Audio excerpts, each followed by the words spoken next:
Education special channel में आपका स्वागत है। आज हम राजनीति विज्ञान कक्षा 11वीं के चैप्टर सेकंड स्वतंत्रता के महत्वपूर्ण नोट्स के बारे में जानकारी प्राप्त करेंगे, महत्वपूर्ण बिंदु समझेंगे। और ये कक्षा 11वीं की परीक्षा के लिए महत्वपूर्ण तो है ही साथ जितने भी कंपटीशन एग्ज़ाम हैं उनके लिए भी ये महत्वपूर्ण चैप्टर हैं। तो आइए हम शुरुआत करेंगे। शुरुआत करने से पहले यदि आप चैनल पर नए हैं और अभी तक आपने चैनल को सब्सक्राइब नहीं किया है तो मित्रों, सबसे पहले आप चैनल को सब्सक्राइब कर लें और बेल आइकन को प्रेस कर लें ताकि आने वाले वीडियो जो अपलोड किए जाएंगे उनके नोटिफिकेशन आपको मिलते रहेंगे। साथ ही साथ बेल आइकन को प्रेस कर लें और वीडियो को बिना स्किप किए हुए अंत तक देखें ताकि पूरी स्पष्ट रूप से जानकारी प्राप्त हो सके। सबसे पहला प्रश्न है, स्वतंत्रता क्या है? इसकी डेफिनेशन समझेंगे। सामान्यतः स्वतंत्रता को प्रतिबंधों तथा सीमाओं के अभाव के रूप में माना जाता है। इसे मानव के जो चाहे सो करे के अधिकार का पर्यायवाची समझा जाता है। मतलब मानव जो चाहे वो करे उसका पर्यायवाची स्वतंत्रता को कहा जाता है। हाब्स एक राजनीतिक शास्त्री, उसने कहा है इसे, अर्थात जो चाहो सो करो की स्थिति से को स्वच्छंदता की स्थिति कहा है जो प्राकृतिक अवस्था में उपलब्ध होती हैं। दूसरे शब्दों में स्वतंत्रता का अर्थ है मानव को उस कार्य को करने का अधिकार जो करने के योग्य हैं। व्यक्ति की अभिव्यक्ति की योग्यता का विस्तार करना, ऐसी परिस्थितियों का होना जिसमें लोग अपनी प्रतिभा का विकास कर सकें। अगला है वारकर के अनुसार, वारकर ने परिभाषा दी यहाँ पे कि व्यक्तियों की स्वतंत्रता अन्य व्यक्तियों की स्वतंत्रताओं के साथ जुड़ी हुई है। एक और अगला महत्वपूर्ण बिंदु है, स्वतंत्रता व्यक्तित्व की विकास की सुविधा प्लस तर्क संगम बंधन। 20वीं शताब्दी में महात्मा गांधी, नेल्सन मंडेला तथा आंग सान सू की आदि व्यक्तियों ने शासन व भेदभाव, शोषणात्मक व दमनकारी नीतियों का विरोध कर स्वतंत्रता को अपने जीवन का आदर्श बनाने को अपनाने के लिए कहा है। अब बताएंगे स्वतंत्रता के आयाम कौन कौन से हैं। स्वतंत्रता के दो आयाम हैं, एक नकारात्मक आयाम और एक और है सकारात्मक आयाम। नकारात्मक आयाम क्या होता है?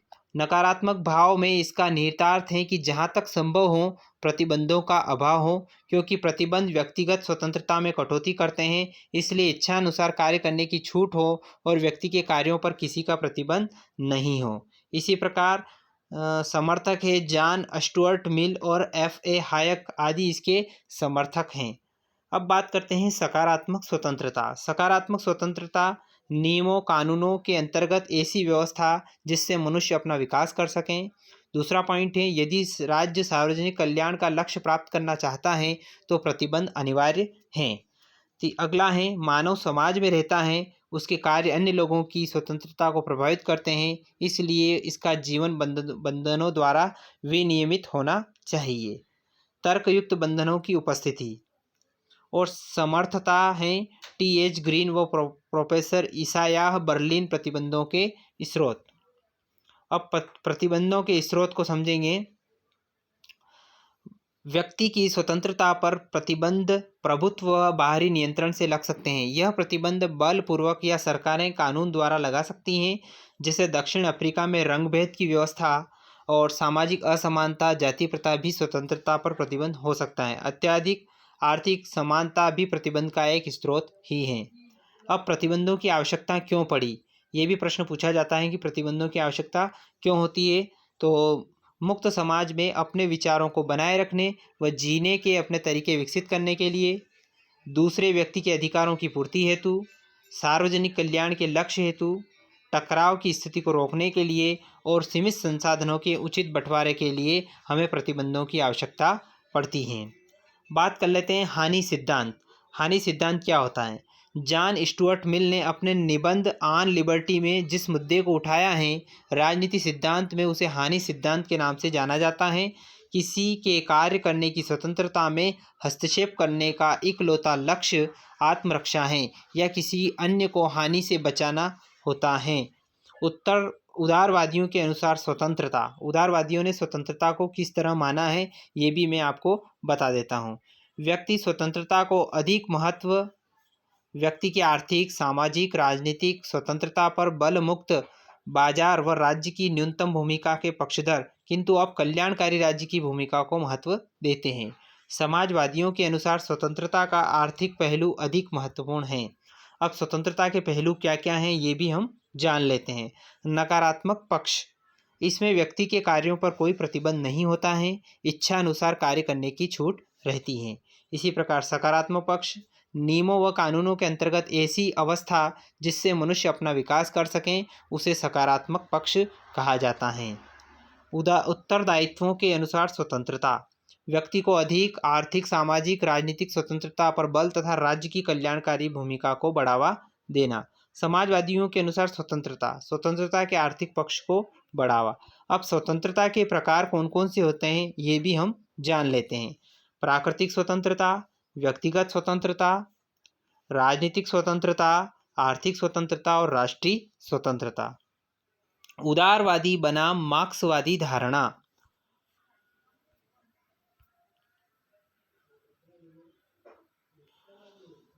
ऐतिहासिक रूप से उदारवाद ने मुक्त बाजार और राज्य की न्यूनतम का पक्ष लिया है। हालांकि अब वे कल्याणकारी राज्य की भूमिका को स्वीकार करते हैं और मानते हैं कि सामाजिक और आर्थिक असमानताओं को कम करने वाले उपायों की जरूरत हमें है।